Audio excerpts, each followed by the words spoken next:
Oh, chantons jusqu'au grand jour, où réunis dans ton amour, grand Dieu, nous verrons tes splendeurs, et nous dirons de tout nos cœurs, et nous dirons de tout nos cœurs, toujours, toujours, nous chanterons ton grand amour, toujours, toujours, nous chanterons ton grand amour. N'est-ce pas merveilleux de savoir que vent et flot sont mesurés, sœurs et frères?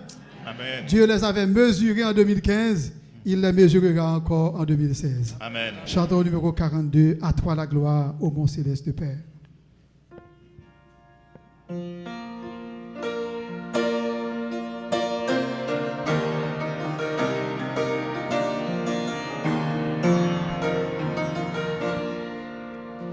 À toi la gloire, ô mon céleste Père, qui la nuit où j'étais loin de toi.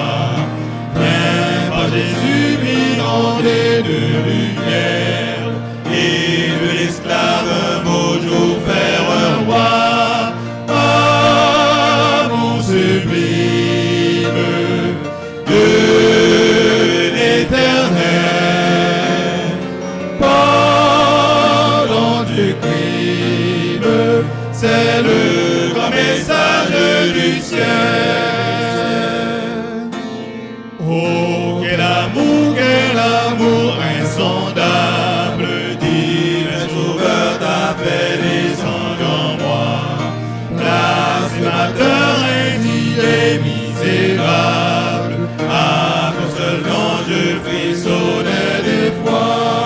Ah, mon sublime de l'Éternel, pardon du crime, c'est le grand message du ciel. À toi ce cœur, ce pauvre cœur qui t'aime, à toi ma vie, ô toi qui m'as sauvé. Humble fleuron à ton plus diadème, je suis à toi car ton sang m'a lavé. Ah, mon sublime de l'Éternel, pardon du crime, c'est le grand message du ciel.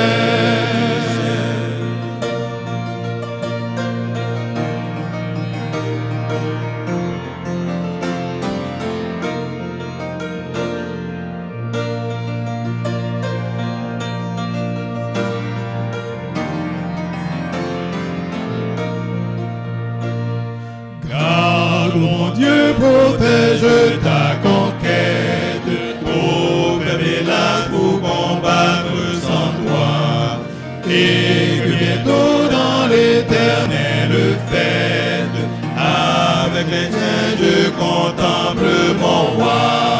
Ah, mon sublime Dieu l'Éternel, pardon du crime, c'est le grand message du ciel. Est-ce que Dieu vous aime? Amen. Est-ce que Dieu vous aime, sœurs et frères? Amen. Oui, en tout temps, Dieu est bon. Et Dieu est bon en tout temps. En tout temps, Dieu est fidèle. Et en tout temps, Dieu est fidèle. Chantons les paroles du chant Grand en fidélité. Ô Dieu mon Père. Il y a le chant thème des 10 jours de prière.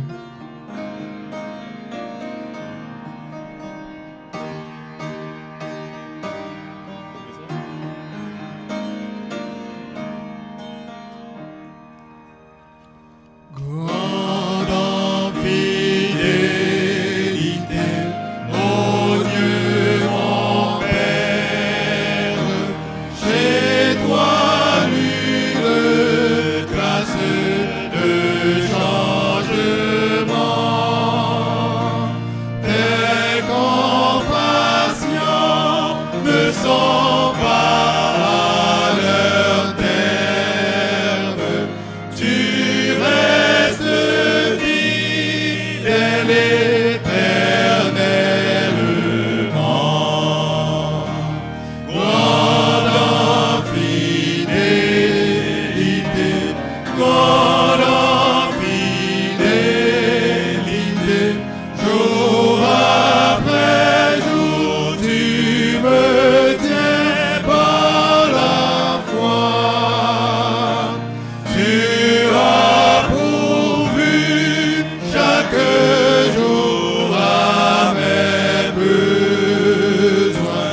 que tu as créé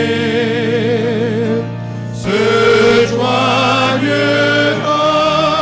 avec la nature entière pour témoigner à ta fidélité. Grande en fidélité, grande en fidélité, jour après jour, tu me tiens par la foi. Tu as pourvu chaque jour à mes besoins. Grande en fidélité,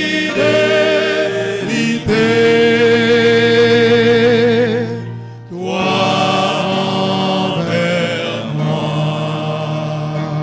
Pardon du péché, peine douce et profonde,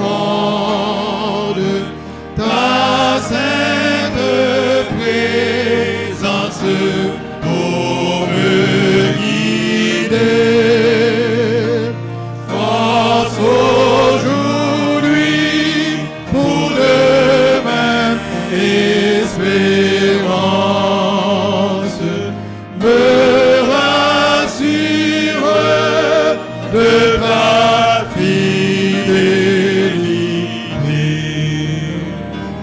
Grande en fidélité, grande en fidélité, jour après jour, tu me tiens par la foi. Tu as pourvu chaque jour à mes besoins. Grande en fidélité,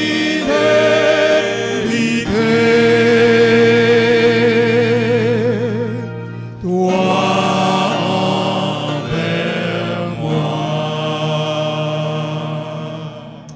Bonne et heureuse année 2016 et que le Seigneur vous bénisse.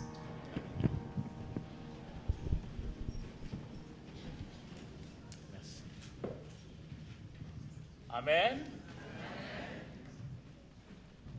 Bien-aimés frères et sœurs, que la grâce et la paix de Jésus-Christ, notre Sauveur, soient avec vous tous. Le Seigneur, Dieu notre Père, le Seigneur Jésus-Christ, le Saint-Esprit et moi, nous avons passé 4 jours ici à Saint-Léonard. Et beaucoup d'entre vous n'étaient pas là. Peut-être vous n'étiez pas au courant ou vous aviez d'autres occupations. Mais ce matin, je voudrais, au nom de notre Père, au nom du Seigneur Jésus et au nom du Saint-Esprit, notre professeur, vous réitérer cette invitation parce que nous sommes encore là pour 7 jours à Saint-Léonard. Nous allons voir pendant ces jours qui nous restent les secrets de la prière. Le thème de ces jours qui nous restent, les 4 sont déjà passés, c'est connaître Dieu comme son Père. Souvent, vous ne voulez pas vous présenter devant Dieu parce que vous avez devant vous l'image que Dieu est un grand Dieu. Oui, il est un grand Dieu. Et c'est un Dieu qui est redoutable. Savez-vous qu'il a créé les tonnerres? Avez-vous l'habitude d'entendre les tonnerres? D'entendre gronder les tonnerres? Il fait gronder les tonnerres. C'est lui qui l'a créé. Donc s'il a créé ces choses que vous entendez, c'est que lui, il est plus grand que ces choses. Vous saviez ça? OK.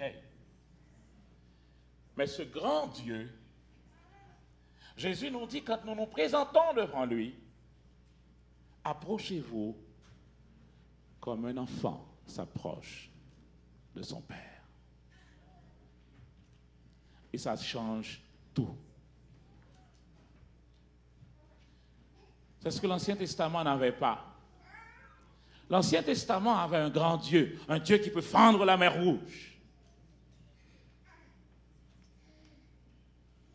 Mais Jésus dit, quand tu pries, entre dans ta chambre et dis, Papi, Abba. Abba, c'est Papi. C'est cette relation intime qu'il faut développer avec ce Dieu. Connaître Dieu comme son Père. Quand vous connaissez Dieu comme un Père, votre prière change automatiquement. Vous ne venez pas réciter quelque chose pour satisfaire au Dieu. Et vous ne venez pas pour changer votre voix, parce que maintenant, vous savez, nous parlons à un Dieu. Non, vous allez parler comme un enfant parle à son papy. Et c'est ce que Dieu attend. Vous voulez être des serviteurs de Dieu, des servantes de Dieu. Mais Dieu a des myriades et des myriades de serviteurs là-haut dans le ciel. Il a créé l'homme pour être ses enfants. Et c'est cette relation qu'il veut avoir avec nous. Une relation de papy et de mes fistons, de mes enfants bien-aimés. Amen. Amen. Aujourd'hui, nous allons voir quelque chose, justement parce que nous sommes dans la famille. La famille de Dieu. Et ce que nous voyons aujourd'hui, c'est comment Dieu considère les membres de sa famille. Le trésor est à l'intérieur. Pendant la semaine, nous avons déjà établi des bases de la prière. Et aujourd'hui, le sujet qu'on va voir va nous montrer qu'il y a un obstacle à nos prières. Donc, quand nous enlevons cet obstacle, alors les jours qui restent, nous pourrons faire couler plus facilement nos prières. Le trésor est à l'intérieur. Aujourd'hui, on a parlé de trésor pendant le service de fidélité. Où avez-vous placé vos trésors? Mais nous allons voir où est-ce que Dieu lui-même a placé son trésor et comment nous devons nous comporter face à ces trésors que Dieu a cachés et que vous avez vous-même le privilège de vivre avec. Un docteur de la loi se leva et dit à Jésus pour l'éprouver, « Maître, que dois-je faire pour hériter la vie éternelle? » Pas regarder me manger comme si je pourrais le prêcher, nous ne parlons pas les tout, attendez. Moi, non, bras croisés, nous regardons dans la lune. Non, je vais descendre là, pas bien un peu. Maître, que dois-je faire pour hériter la vie éternelle? Qu'est-ce que Jésus a répondu? Regardez, regardez. Jésus lui dit, qu'a-t-il écrit dans la loi? Question numéro 1. Question numéro 2. Qui lis-tu? Je vais vous montrer quelque chose. Je devrais finir avec ça avant de descendre pour aller d'emblée dans mon message. Je vais sortir de ça pour aller sur Internet un moment. Je vais taper un site ici, second comme lui, second votre Bible, second et et strong. À partir de ce site-là, second et strong, je clique ici, la Bible second avec Strong. Vous voyez, ce que nous avons là devant nous, c'est ce livre que j'ai là avec moi. Quand je marche, là où il n'y a pas Internet, je marche avec ce gros bouton, ce gros bouquin. Cette page-là, c'est tout ce gros livre. Ce livre, c'est une concordance qui renferme tous les mots grecs utilisés pour le Nouveau Testament et tous les mots hébreux utilisés pour l'Ancien Testament. Donc, la question de Jésus, qu'est-il écrit dans la loi? C'est qu'est-ce qui est écrit dans la parole, dans le texte de la parole. Qu'est-ce qui est écrit là-dedans? Ça, c'est question numéro 1. Question numéro 2 maintenant. Vous allez dans le texte. Maintenant, qu'est-ce que vous lisez à partir de ce texte qui est devant vous? Vous ne comprenez pas encore, je vais reprendre. Qu'est-il écrit dans la loi? Qu'est-ce que vous avez? Le texte, est-ce que vous l'avez? Oui, j'ai le texte. Qu'est-ce que vous lisez? Je lis le texte, ok. Maintenant, dans ce texte-là, qu'est-ce que toi tu vois? Qui lis-tu? Je vais prendre un exemple pour que vous puissiez comprendre ce que je dis là. Quand vous lisez la Bible, je vous donne ça parce que nous sommes en train de vous donner des clés, des outils. Quand vous lisez la Bible, vous ne devez pas lire la Bible avec quelque chose derrière la tête et chercher un verset dans la Bible pour soutenir ce que vous aviez déjà derrière la tête. Vous devez faire le contraire. Laissez la Bible elle-même vous dire ce qu'elle dit. Amen. Je vais prendre un exemple et vous allez comprendre pourquoi je vous fais voir ce site. Regardez. Je prends le psaume par exemple. Je clique sur psaume et là je vais taper le psaume 34. Je le fais en direct devant vous pour que vous puissiez le faire comme des élèves intelligents. J'ai là le psaume 34 devant moi.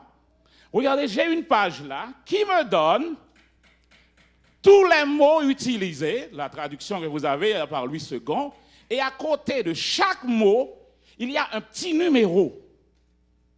Ce petit numéro va vous conduire exactement au mot utilisé. Je vais descendre jusqu'au verset, je veux aller au verset 19. Remarquez ça, verset 19. Nous avons ce texte qui dit « Le malheur atteint souvent le juste, mais l'Éternel l'en délivre toujours. » C'est un verset que nous connaissons, que nous citons, que nous répétons, sauf que dans ce texte-là, comme nous le citons chaque jour, il ouvre une porte pour que les malheurs nous frappent chaque jour. Qu'est-il écrit dans la loi? Pour avoir ce qui est écrit dans la loi, je vais sur les mots hébreux directement. Regardez, à côté du mot malheur, le malheur, je clique sur le petit numéro, ça me donne une page, je clique ici pour voir tout ce que ce mot signifie. Donc, quand vous voyez ce mot-là, le malheur, ça signifie ce qui est mauvais, ce qui est désagréable, ce qui est méchant. Donc, vous voyez, triste, non heureux. Donc, dans ce mot, il y a tout ça. Je retourne. Vous voyez, on dit le malheur atteint. Je retourne dans votre mot atteint ici. Et atteint, souvent, je clique ici. Qu'est-ce que je remarque? Je le fais en direct devant vous pour que vous voyez quelque chose. Qu'est-ce que vous remarquez? Ça signifie beaucoup, un grand nombre. Grand, en abondance, plus nombreux que, abondant, assez fort, plus grand que, extrêmement. Maintenant, regardez, ce qui est en bleu là, c'est comment on le traduit dans votre Bible. Comment on le traduit. Donc, qu'est-il écrit dans la loi? C'est le mot avec tout le sens littéral. Maintenant, qui lis-tu? Qu'est-ce que tu lis là-dedans? Et si vous regardez bien, vous n'allez pas voir le mot atteindre ici. Donc, qu'est-ce que j'ai ici? J'ai malheur, toutes sortes de mauvaises choses, mais c'est en abondance. Beaucoup. À tout niveau, il y a beaucoup de malheur. C'est l'idée du texte. Mais le texte dit, et l'Éternel, nous retournons, et l'Éternel, remarquez, et l'Éternel l'en délivre toujours. Je clique sur le mot délivrer et je vois que le mot ici signifie saisir. Saisir, délivrer, délivrance, sauver, dépouiller. Ça me dit quoi? Pour le juste, il y a beaucoup de malheurs, beaucoup de calamités, beaucoup de flèches, beaucoup. Ils sont en abondance, mais l'Éternel les attrape tous. Amen. Il ne les atteint pas. Parce que le verset 8 nous dit plus haut, l'ange de l'Éternel campe autour de ceux qui le craignent et il les arrache au danger. Donc l'Éternel n'a pas besoin d'attendre que mon pied soit cassé avant de me donner une plaque. Il attrape la flèche avant d'atteindre mon pied. C'est ce qui est dans le texte. Donc quand je dis chaque jour, le malheur atteint souvent le juste, je me prépare pour que le malheur puisse m'atteindre. Alors que la parole va me dire, aucun malheur ne t'arrivera. Aucun fléau n'approchera de ta tente. Donc ce n'est pas le texte qui a le problème, c'est dans la deuxième question, qui lis-tu? Je sors ici pour retourner dans notre texte aujourd'hui.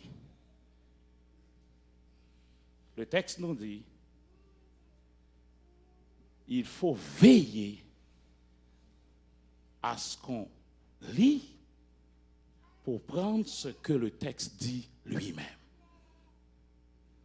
Et ça va nous enlever beaucoup de confusion dans notre compréhension de Dieu en tant que notre papa.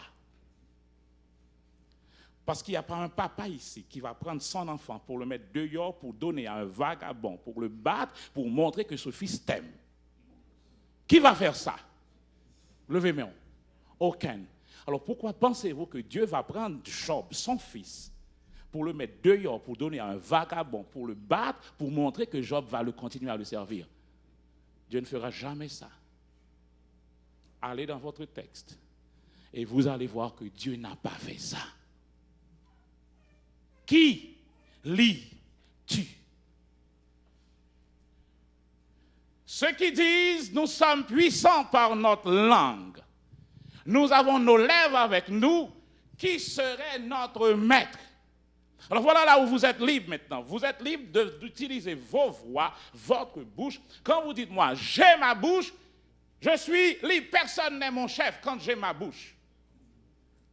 Si Jésus est ton maître, il doit être aussi maître de ta bouche. Amen. Si Jésus n'est pas le maître de ta bouche, il n'est pas ton maître. Tu dis ce qu'il te dit de dire. Oui, moi j'ai le droit de... Non. Si tu es fils de Dieu, tu n'as pas le droit de dire ce que tu veux, comme tu veux, quand tu veux. Amen. Amen. Jésus doit être le maître de ta langue.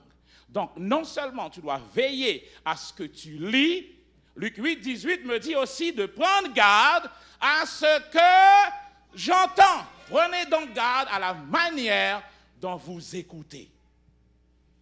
Parce qu'on a lu au cours de la semaine ce que nous lisons. Ce que nous entendons dans nos oreilles, ça descend dans notre cœur et c'est ce qui va former la foi pour changer nos situations. Donc si nous entendons de mauvaises choses, nous allons répéter de mauvaises choses. Et en répétant ces choses, nous donnons autorité soit à Satan pour nous frapper Et si nous disons de bonnes choses, nous donnons autorité à Dieu pour nous faire du bien. Donc voilà pourquoi il dit, prenez garde à ce que vous entendez et faites attention à ce que vous lisez. C'est les clés pour créer la foi. La foi en Dieu ou la foi en Satan. Ce que vous lisez, ce que vous entendez, c'est ce qui va sortir de votre bouche. Pourquoi? Parce que c'est de l'abondance du cœur que la bouche parle. Je vous dis, si vous voulez savoir qu'est-ce qui est dans votre cœur, achetez quelque chose pour enregistrer votre voix. Mettez-le dans le cahier là, parlez. Parlez toute journée, un téléphone sonne, parlez. Chien vini, bâchez un coup de pied, jouez cher. Oubliez là, parlez. Et à souhait, le soir avant d'aller dormir, prenez ceci, passez, et vous allez voir tout ce qui est dans votre cœur. Oh. Moi, j'ai dit ça, oh. Parce que de l'abondance du cœur, la bouche parle. C'est ce que nous dit le Seigneur Jésus. Alors, c'est important pour que nous puissions comprendre que la parole de Dieu doit avoir la priorité dans notre vie. C'est important de le comprendre. Éphésiens 5, 25, 30 dit, Marie,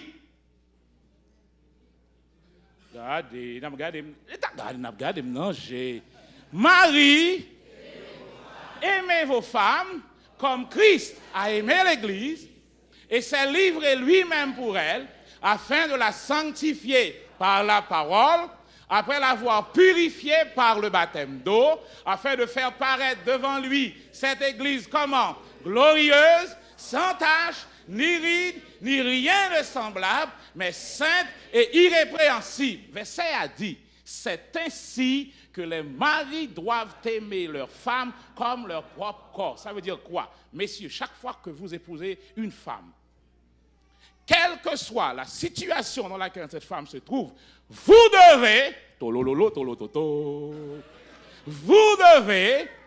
la sanctifier par la parole. Suspendre jouer, madame, non. Sanctifiez-le par la parole. Parce que la parole sanctifie. Sanctifie-les par ta vérité. Car ta parole est la vérité. Suspendre jouer, madame, non. Prenez la parole de Dieu et sanctifiez votre femme. Messieurs, vous rejoignez non là. Vous devez la sanctifier par la parole.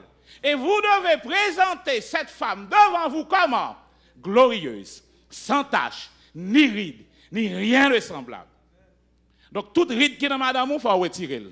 Toute tâche qu'il a donne, il faut retirer. Et comment on va le retirer? Par la parole de Dieu. Monsieur, bon, maintenant, non, monsieur. Non, non. N'empêchez-moi prêcher. Je ne peux pas démarrer la machine, non, n'empêchez-moi.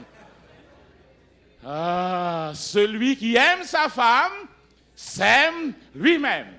Maintenant, c'est important pour nous comprendre ceci. Il la nourrit. Nourrir veut dire nourrir justement. Souvent quand vous voyez nourrir, vous voyez donner à manger. Non, ce n'est pas seulement donner à manger.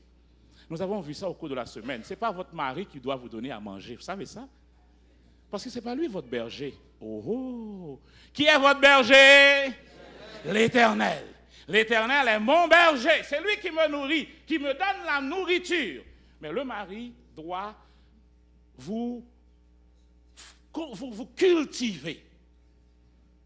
Monsieur, ça vous, avec vous, c'est ça, monsieur, ça avec nous, vous devez cultiver la femme. Parce que Dieu a créé l'homme comme un cultivateur. Qu'est-ce qu'un cultivateur fait? Il fait sortir ce qu'il y a de meilleur dans sa semence. Oui. Oui, c'est fils à me démarier, c'est lui-même. Oui, c'est elle. Mais sauf que, ça a été là tout, ou pas tout elle, mais c'est l'eau cultivée. C'est lui qui sorti. Il y a aussi les meilleures productions à l'intérieur. Le trésor. Oui, le trésor est à l'intérieur. Donc notre travail déjà consiste à faire sortir ce qui est caché à l'intérieur. Amen. Donc, c'est important prendre soin d'elle. Mot en grec signifie gardez-la au chaud. Il fait frais ici, pas vrai? Mais mot bon pour nous ici. Gardez-la au chaud. Oh, mesdames, vous souriez. Donc, plus de douillettes. Le mari est là pour vous garder au chaud. Amen. Donc, sourire les corps à côté, ou fret pourquoi?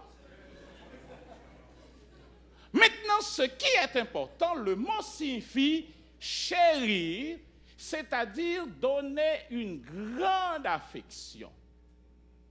Chérir quelqu'un indique que cette personne a de la valeur à vos yeux. Allô? Donc, quand la Bible nous dit que Dieu nous aime, Dieu nous chérit, ça veut dire pour Dieu, nous avons de la valeur.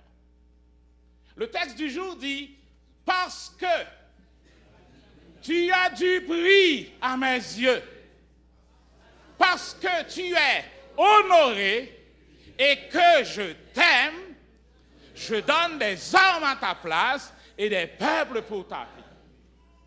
Frères et sœurs, écoutez ceci. Le mot honorer signifie peser lourd dans la balance. Donc quand la Bible dit honore ton père, ça veut dire quoi? Mon père est dans ma balance lourd. Donc quand mon père dit quelque chose, ça a du poids dans ma vie. Quand la Bible dit d'honorer votre femme, mari, honorez vos femmes, ça veut dire que ma femme, dans ma balance, a du poids. Honore l'Éternel. Ça veut dire que l'Éternel a du poids pour toi. Maintenant, honorer signifie avoir de la valeur. Je vais vous dire quelque chose ici. Quelque chose que vous mettez chaque jour dans vos prières. Nous sommes là pour voir ce qui entrave nos prières. Chaque jour dans nos prières, nous disons que nous ne sommes rien. Où dans votre Bible est-il écrit que vous n'êtes rien? Où ça?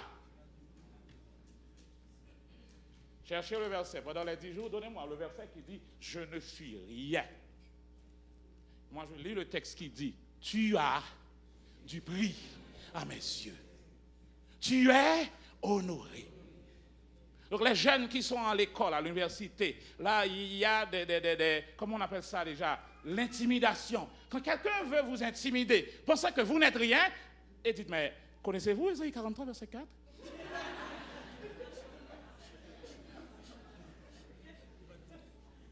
Dites-lui ça. Parce que j'ai du prix aux yeux de qui? De l'Éternel. Donc quand tu me dis que je ne suis rien, tu n'as pas lu Ésaïe 43, verset 4. Je vais t'apporter une Bible, tu vas voir ce que je vaux, moi. Amen. Mais regardez ceci, celui qui est là pour vous réduire à rien, celui qui est là pour vous dénigrer, c'est le diable. C'est son travail. Malheureusement, nous utilisons, nous prêtons notre bouche au diable pour dire sur nous-mêmes que nous ne sommes rien. Et c'est ce qu'il attend. Écoutez, il est là pour vous mépriser. Il est là pour vous déprécier. Il est là comme un accusateur. Il est sournois. C'est lui, c'est pas lui. C'est important de savoir la glorieuse vérité, c'est que Jésus a payé le prix qu'on ne peut pas trouver sur aucune autre planète pour moi. Nous pouvons comprendre, non? Qui va payer 2 milliards de dollars pour un sac à tout pour dollars? Hein? Qui va le faire? Quelqu'un peut le faire. C'est qui, hein? Un fou peut le faire. Mais est-ce que Dieu est fou? Dieu n'est pas fou. Alors quand quelqu'un vous dit vous n'êtes rien, dites ok, je ne suis rien. Mais comment peux-tu imaginer que Dieu a payé le sang de Jésus pour moi? Le prix payé détermine la valeur du produit. Amen. Bon ça. Le prix payé détermine quoi? La valeur du produit. qu'est-ce que Dieu a payé pour moi? Vous avez été racheté pour 3 milliards de dollars? Hein? Non. Vous avez été racheté à un grand prix. Pas par de l'argent ou de l'or. Écoutez ceci. Votre mari ne vaut pas l'argent. Oui, mais ce n'est pas vous, hein? Votre mari ne vaut pas d'argent. Si vous parlez de vendre mari, il va bon goût de boulet.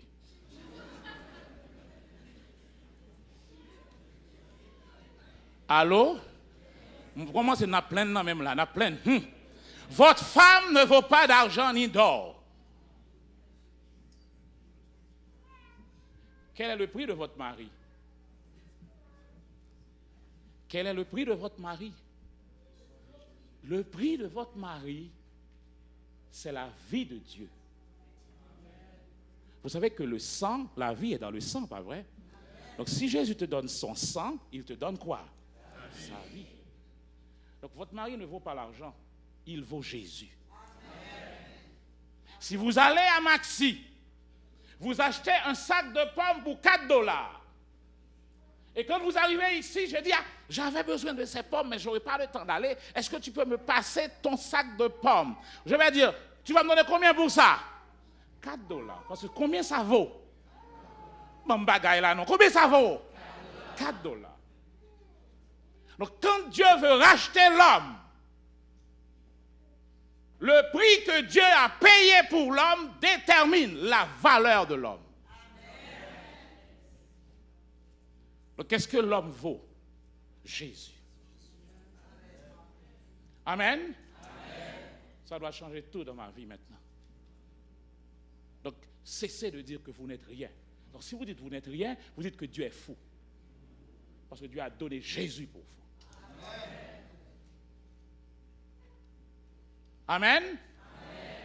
Vous avez de la valeur à mes yeux par le sang précieux de Jésus. Ce n'est pas par de l'argent, mais par son sang précieux. Donc ce qui fait que moi, j'ai de la valeur. Le prix payé détermine la valeur du produit. C'est une grande erreur de dire tout le temps que vous n'êtes rien. Quand vous dites que vous n'êtes rien, vous êtes tout simplement vous êtes en train seulement d'aider le diable qui a peur de vous. Ce que le diable a le plus peur sur la terre, c'est vous. Vous savez pourquoi? Parce que vous avez l'autorité sur la terre. Quand vous savez que vous avez votre... Je ne crois pas que je l'ai amené là. Votre acte de naissance, je ne l'ai pas amené. Le diable n'a pas d'acte de naissance sur la terre. Mon acte de naissance dit que je suis né sur la terre. Et j'ai autorité sur la terre. Ce papier me dit que j'ai autorité sur la terre. C'est pourquoi la Bible appelle le diable voleur. Parce qu'il est illégal sur la terre. Amen. Amen. Donc c'est pourquoi il a peur de vous. Et quand j'ai peur de quelqu'un, si je ne peux pas venir le battre, venir pour le forcer à travailler par la dictature, alors je vais le dénigrer. C'est deux façons d'essayer de contrôler quelqu'un. Ou bien par la force physique, ou bien par votre bouche pour le dénigrer. Ah, t'es rien, tu ne vaux rien. Automatiquement, quand j'accepte que je ne vaux rien, alors, vous vous rappelez de cette histoire-là? De quelqu'un qui, à l'école, avait une liste. Il dit, il va battre tout le monde. Il a écrit le nom de tous les autres. Je vais battre un tel, je vais battre un tel. Et vous savez quoi? Chaque fois qu'il arrive sur quelqu'un, vraiment, il le bat parce que tout le monde a peur de lui. Je vais battre un tel. Donc, tout le monde a peur de la liste. Et une fois, alors je vais prendre le nom de Similien parce que c'est Similien qui vient plus vite. Alors, une fois, il arrive, il a le nom de Similien sur son papier. Similien se lève et dit, tu ne peux pas me battre. Et puis il dit à Similien, mais ok, il a effacé son nom sur la liste.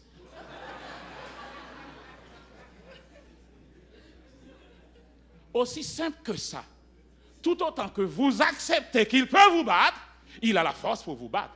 Mais non, tu ne peux pas me battre automatiquement. Il dit, bon, ok, il enlève son nom sur la liste. Frères et sœurs, vous devez savoir que Satan n'est pas plus fort que vous. Écoutez, Satan n'est pas plus fort que vous maintenant sur la terre. Celui qui est avec moi est plus fort que celui qui est dans le monde.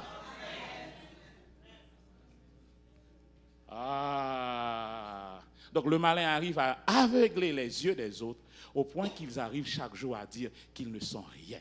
Alors, frères et sœurs, il est important de le comprendre. Maintenant, laissez-moi aller pour finir mon message aujourd'hui parce que je vois que je dois laisser des petites choses quand même pour arriver au but. Donc, votre mari a de la valeur aux yeux de Dieu. Votre femme a de la valeur aux yeux de Dieu. Le diacre à l'église a de la valeur aux yeux de Dieu. L'ancien à l'église a de la valeur aux yeux de Dieu. Le superviseur au travail a de la valeur aux yeux de Dieu. Un être humain, Dieu, ce que Dieu veut, c'est les êtres humains. Ce qui a de la valeur pour Dieu, c'est les humains. Donc si Satan peut vous trouver dans son camp pour dénigrer un être humain, ça lui rend beaucoup plus fort. Et c'est sa stratégie. La stratégie de guerre de Satan consiste à dénigrer les autres, à rabaisser les autres. Si Hitler n'arrivait pas à dire aux Allemands que les Juifs étaient des rats, il n'aurait pas éliminé 6 millions de Juifs. Parce que pour un Allemand, un Juif est un rat. Donc tuer un Juif, c'est comme si on tuait un rat. On sauve la planète. C'est exactement ça la stratégie du diable.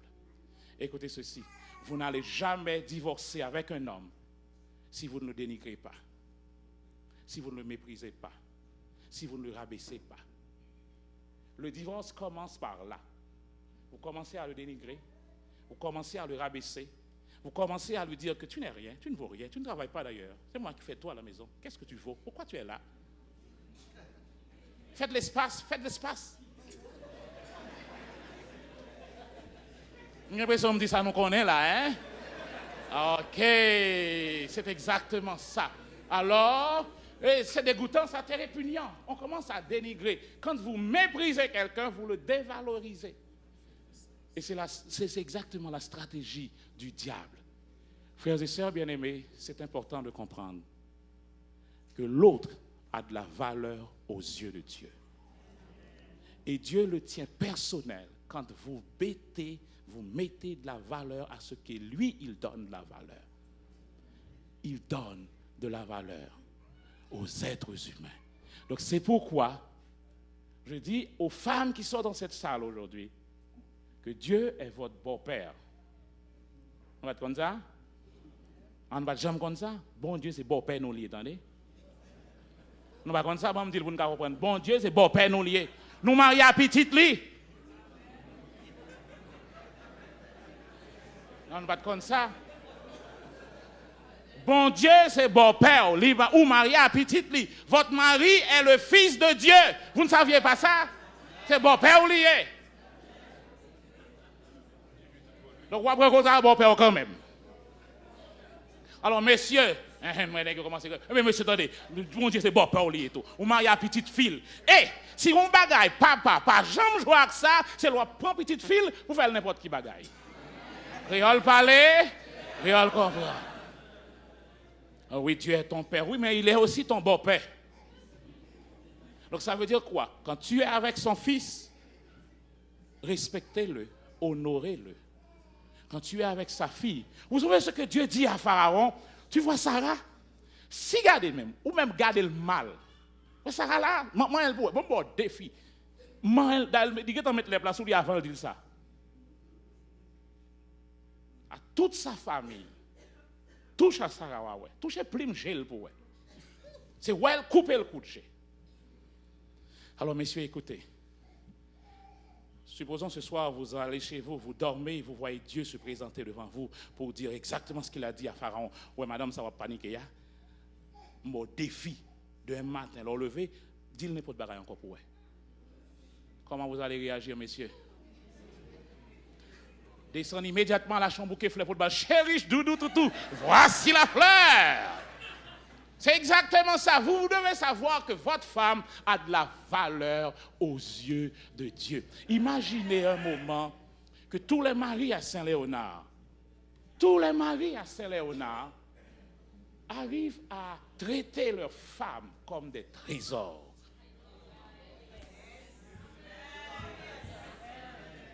Oh yes! Ce sont les femmes qui disent ça, hein? Alors imaginez un moment que toutes les femmes à Saint-Léonard traitent leurs maris comme des trésors cachés. Plus jamais de divorce, plus jamais de chicane, plus jamais de tête chargée, plus parce que le trésor, la valeur, appelle la valeur. Frères et sœurs bien-aimés, c'est important pour nous de le comprendre aujourd'hui. Tu as du prix aux yeux de Dieu. Et ton mari a aussi du prix aux yeux de l'Éternel. Donc c'est pour cette raison, je ne peux pas continuer à écouter les gens qui viennent me dire n'importe quoi sur mon mari. Le téléphone, yes, cling, tu sais ce que un tel a fait, raccroche immédiatement. Satan, raccroche.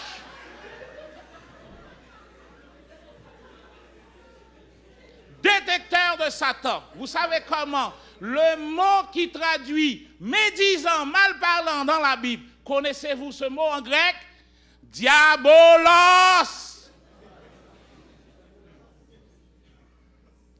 Diabolos. Vous savez ce que ta femme a fait? Raccroche sur le champ. Dit, quand elle viendra, elle me dira ça elle-même.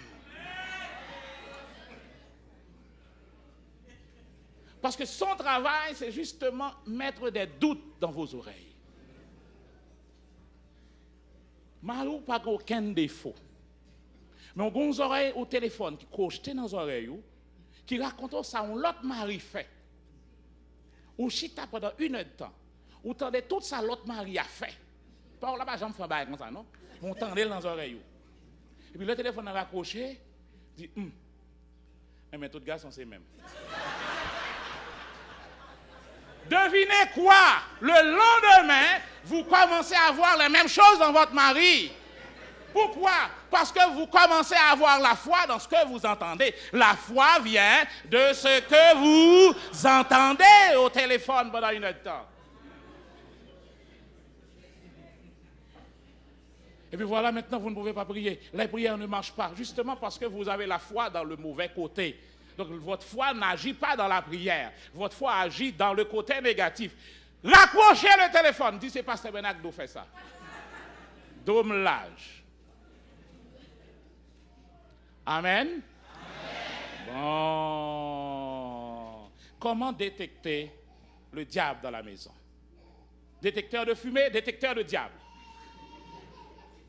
Chaque fois que vous voyez que ce que vous allez dire a pour effet d'accuser l'autre, le diable est tout prêt. De le dénigrer, le blâmer, le rabaisser, le diminuer à vos yeux, le dénoncer, le juger, le mépriser, ou parler pour piquer, pour faire honte. Je connais quelqu'un, sa tante, s'il a joué ou rit, la touille à coup de bâton. Donc le joué, c'est pour montrer le fâché. Même tout pas fâché, oui, mais il faut montrer le fâché. Parce que le mec joué pour rire ou sans honte.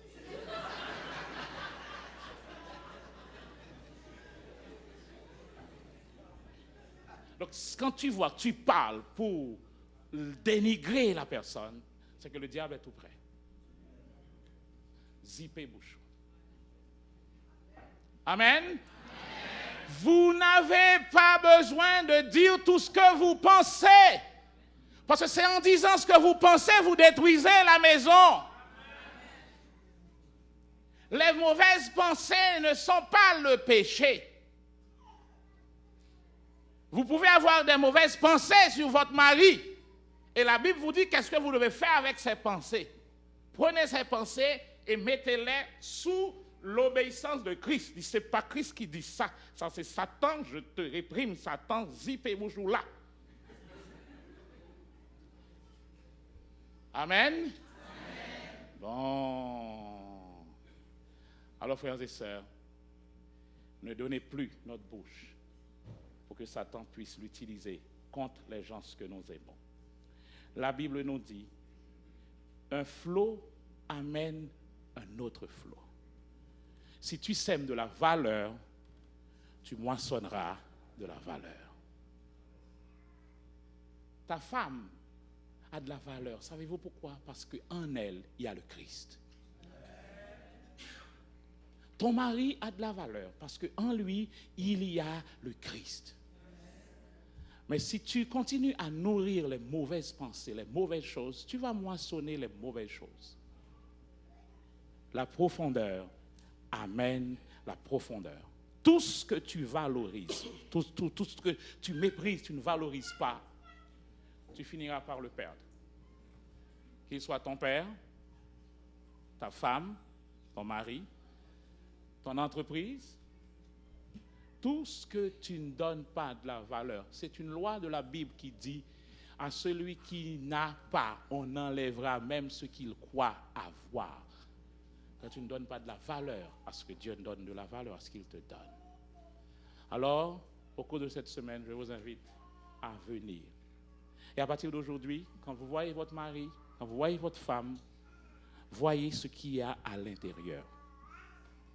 La Bible dit, nous n'avons pas à lutter contre la chair et le sang. Donc ça veut dire, votre ennemi n'est pas votre mari. Votre ennemi n'est pas votre femme. Il y a quelqu'un derrière. Mais à l'intérieur de cette femme que vous prenez pour votre ennemi, il y a Christ caché, l'espérance de la gloire.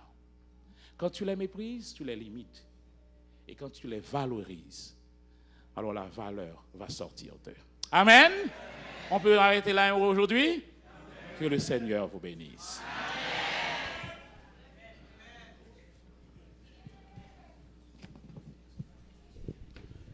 Nous remercions le Seigneur qui a inspiré le pasteur pour nous délivrer ce message. Amen.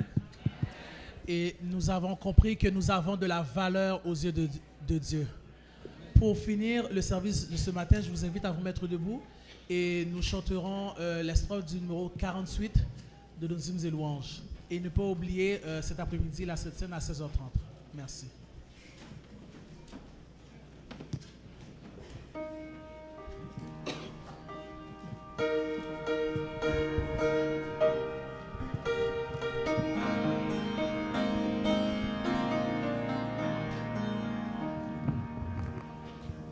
Tu m'as aimé, Seigneur, avant que la lumière sur une terre, que ta voix forte et que l'astre du jour parcourant sa carrière versa la vie à flot sur la nature entière.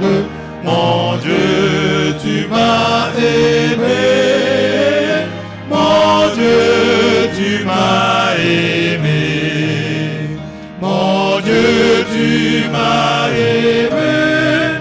Quand sur la voie infâme, en vie de Jésus-Christ, le corps inanimé, et quand pour m'arracher à la terrible flamme, ton Saint-Fils a porté les crimes de mon âme.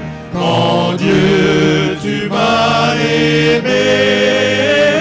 Mon Dieu, tu m'as aimé.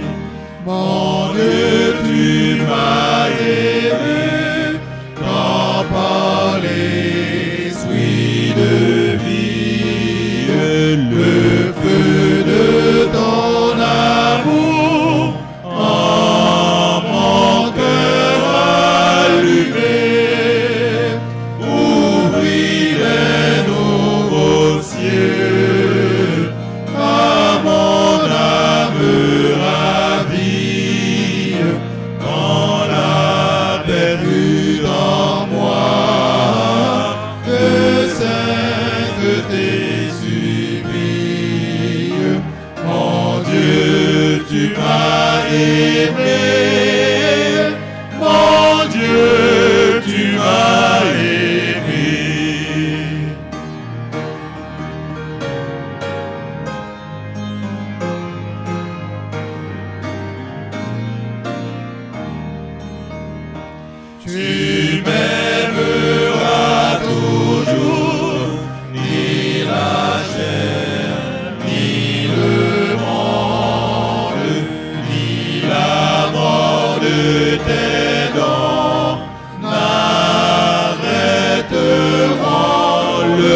notre Père, combien il est doux pour nous de savoir combien tu nous aimes.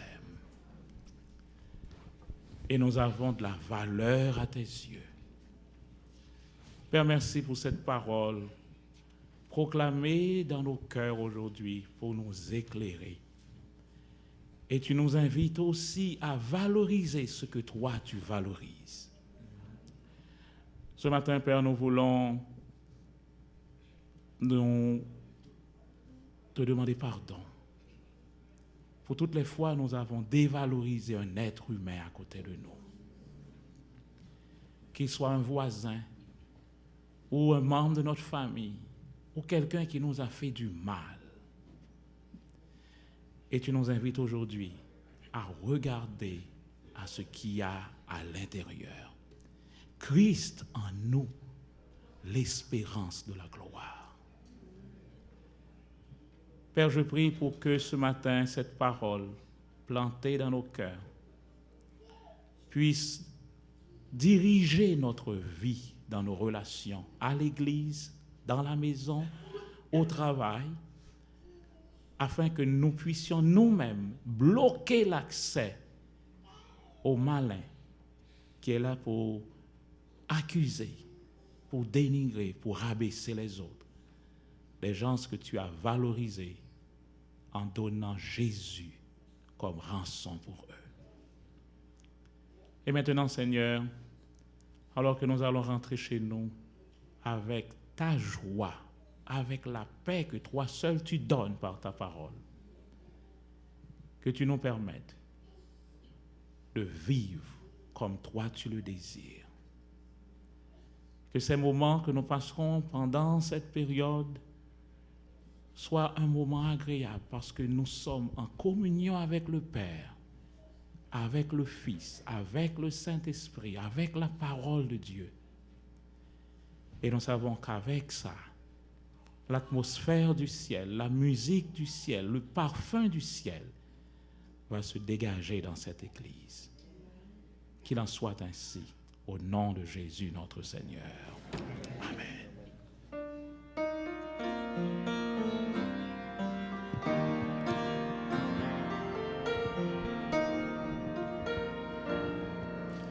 Que la paix de Dieu reste dans nos cœurs. Que la paix de Dieu reste dans nos cœurs. Que sa force nous anime dans la joie ou dans les pleurs. Que la paix de Dieu reste dans nos cœurs.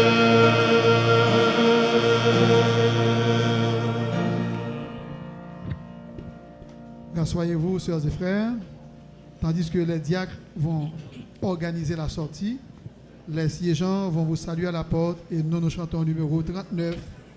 Oui, ton amour est un amour sublime.